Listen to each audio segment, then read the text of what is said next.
ये जो नारेगांव है अपना औरंगाबाद में, ये नारेगांव के लिए, कब्रस्तान के लिए ज़मीन की जो हम 7-8 महीने से मांग कर रहे हैं। अभी हमारे जो मौलाना है संतोष साळवे सर है और मैं भारत मुक्ति मोर्चा का जिला अध्यक्ष हूँ। तो हम लोगों ने ये 7-8 महीने से तो ये चालू है कि प्रशासन ने कहा भी था कि भाई हम ये ज़मीन दे देंगे, मगर अभी तक कोई कार्रवाई नहीं हुई। तो हमने प्रशासन को यह भी अलर्ट किए है कि अगर 15 फरवरी तक ये कार्रवाई नहीं होती है तो हम इसके खिलाफ एक बहुत बड़ा जन आंदोलन यहाँ पे खड़ा कर देंगे। सर, वहाँ पर हमने सुना है कि वहाँ औकाफ की ज़मीन भी होते हैं, क्या इसके बारे में आपने जानकारी ली या वक्फ बोर्ड पर संपर्क किया आपने कि आपके पास ज़मीन है, थोड़ी बहुत हमारी मदद कीजिए? नहीं, अगर वक्फ बोर्ड की ज़मीन है, अगर वो देना चाहते हैं तो लेने में कोई हर्ज नहीं है। ज़मीन है क्या मतलब? जैसे हमें जानकारी मिली कि ज़मीन है, मैं आपसे स्पष्ट पूछ रहा हूँ, हाँ। अगर ज़मीन है तो कितनी है? 17 एकड़ नहीं, वहाँ पर नहीं। अभी वक्फ बोर्ड के लिए तो हमने एप्लीकेशन नहीं दी, उनसे कोई हमारा ताल्लुक ही नहीं है। अभी तो हम शासन प्रशासन की ओर से चाहते हैं कि भाई ज़मीन मिलनी चाहिए, क्योंकि शासन की ज़मीन है, प्रशासन की जो है वो ज़मीन है ऑलरेडी।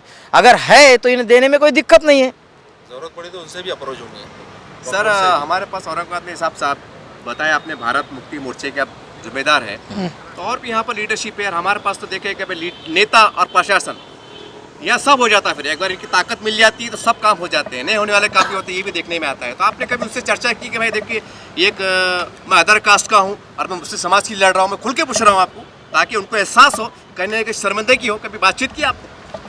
हमने तो, हमारा तो बहुजन क्रांति मोर्चा की ओर से ओपन मंच होता है। ओपन मंच अगर आप चाहे तो आप मीडिया की ओर से भी वो स्टेज पे आ सकते हैं, और हमारा ओपन मंच है, कोई भी आओ। और समाज के लिए जो लोग काम करना चाहते हैं हम उनका स्वागत करते हैं, और खुद के लिए जो लोग काम करना चाहते हैं वो तो नहीं आएंगे, क्योंकि यहाँ पे किसी को कुछ मिलने वाला नहीं है, ना ही मिलने देते हैं, ना ही कुछ खाते हैं, ना खाने देते हैं। इसके लिए लड़ने वाला संगठन है। अगर चाहते तो आज भी मैं खुलेआम चैलेंज करता हूँ कि भाई आप लोग जो भी है समाज के लिए लड़ रहे हैं, हमें अपने साथ लेके लड़िए, हम आपके साथ लेके लड़ना चाहते हैं।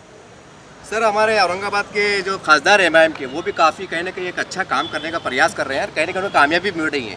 तो मेरा सीधा सवाल ये है कि क्योंकि मुस्लिम समाज से मुद्दा जुड़ा हुआ है, जी तो आपका कर्तव्य बनता था कि उनसे भी चर्चा करते हैं, आप संगठन के लोग हैं। हाँ, किए। हमने उनसे है तो बात की, और उन्होंने है तो उन्होंने भी अपनी तरफ से एक मेमोरेंडम कलेक्टर साहब को दिया और ये सिफारिश की थी कि जल्द से जल्द इनके लिए कब्रस्तान मुहैया किया जाए। कलेक्टर साहब ने हमें है तो उम्मीद दिलवाई थी कि हाँ, उन्होंने बल्कि लेटर भी दे दिया था, और कॉर्पोरेशन कमिश्नर को लेटर दिया था कि भाई देखिए ये ज़मीन उनको दी जा रही है, आप उसका सर्वे करें। मगर कॉर्पोरेशन कमिश्नर ने है तो टाला टाली में है तो बात 6 महीने हो गए, अभी तक हमको है तो वो ज़मीन नहीं मिल सकी है। इसलिए हम प्रशासन से ख़ास तौर पर दरख्वास्त करते हैं कि हमारे इतने दिन से हम है तो उनके लिए मेहनत कर रहे हैं, कोशिश कर रहे हैं, और ये तो हमारा हक़ है, क्योंकि अगर कभी एक प्रशासन का काम है कि जिस बस्ती में अगर कभी कब्रस्तान की जगह नहीं है तो वो उसको कब्रस्तान वहाँ पर नहीं है तो ख़रीद कर दे। अब यहाँ पर वहाँ कई एकड़ ज़मीन पड़ी हुई है गवर्नमेंट की, तो उनको देने में क्या हर्ज है? हालांकि हम 6 महीने से कोशिश कर रहे हैं कि भाई ये तो बार बार आ रहे हैं। हमने इतनी तकलीफें की, एक बार कलेक्टर को मिलने के लिए तकरीबन है तो हमको 3-4 घंटे लगते हैं आना, सब लोग मिलना, जमा होना, अपने पूरे कारोबार को, अपने दूसरे कामों को छोड़कर यहाँ पर आ रहे हैं। और कई मरतबा हमने कलेक्टर साहब से मिले और कलेक्टर साहब ने हमसे कहा कि हाँ बिल्कुल आपको दिया जाएगा, मगर अभी तक उस पर कोई कार्रवाई नहीं हो रही है। बस हाँ, हो रही है। 6 महीने हो गए उसको। सर, बता पाएंगे कि जैसा नारेगांव का जिक्र किया आपने, तो वहाँ पर अतराफ की बस्ती मुसलमानों की संख्या कितनी है, मतलब आबादी कितनी है? तकरीबन वहाँ पर 35 से 40 हज़ार पब्लिक है, मुसलमानों की आबादी है, और जिसमें सिर्फ 1 एकड़ कब्रस्तान था वो भी फुल हो चुका है, और उसका सर्वे कॉर्पोरेशन ने भी किया है, और कॉर्पोरेशन ने वो रिपोर्ट कलेक्टर साहब को भी दी है कि भाई यहाँ पर कब्रस्तान की बहुत ज़रूरत है। तो वहाँ के आज के मौजूदा सूरत हाल के हिसाब से कितने एकड़ की ज़मीन चाहिए कब्रस्तान को? तकरीबन वहाँ पर 10 एकड़ की चाहिए।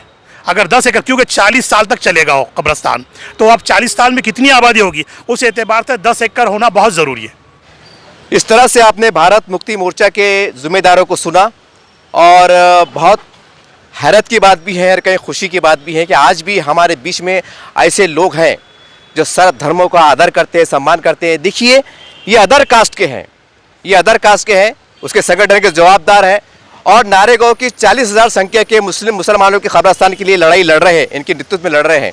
तो कहने के सवाल तो उठता है औरंगाबाद की तमाम मुस्लिम लीडरशिप के ऊपर। और जैसे इन्होंने कहा कि खासदार साहब इम्तियाज साहब ने भी बहुत कोशिशें की हैं, लेटर दिया है, तो उम्मीद करते हैं खासदार साहब यकीनन कामयाब होंगे। वो लगातार प्रयास भी कर रहे हैं। लेकिन सवाल ये है कि जो अगाड़ी सरकार में है, राष्ट्रवादी है, कांग्रेस है, सेना है, ये दावा करते हैं कि हम बहुत अच्छी हुकूमत कर रहे हैं, बहुत हमारी सरकार मजबूत है और हम बहुत विकास का काम कर रहे हैं। और औरंगाबाद के अंदर आप देखिए क्या चल रहा है कि जिंदे तो जिंदे, जिंदों का छोड़ दीजिए आप, जिंदों का क्या हाल है वो तो सबको पता है, लेकिन यहाँ मुर्दों गाड़ने के लिए जगह नहीं है। तो कहीं ना कहीं अपने आप में बहुत शर्मिंदा करने वाली बात है, बहुत शर्मनाक बात है।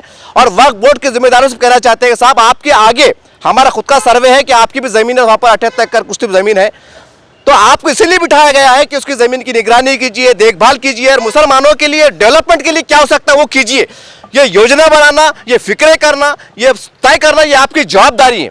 खाली ऑफिस में आना जाना आपकी जवाबदारी नहीं है। वहाँ पर ज़मीनात है, इनसे कांटेक्ट कीजिए, आपके पास ज़मीन है, आप फ़ोन कीजिए इनके ऊपर कि साहब आपका क्या मसला है, हमारे पास ज़मीन है, हम आपको देते हैं। ये आपकी जवाबदारी है, ये आपका फ़र्ज बनता है। और तमाम औरंगाबाद के संगठन और मुस्लिम नेताओं से हमारी गुजारिश है कि साहब देखिए, कब्रिस्तान के लिए जगह नहीं है। अब ये अपने आप में सवाल है और ये सबके ऊपर एक शर्मिंदा करने वाली बात है। तो उम्मीद करते हैं कि आप झिझक जाएंगे, आगे बढ़ेंगे और इनको इंसाफ दिलाने का प्रयास करेंगे।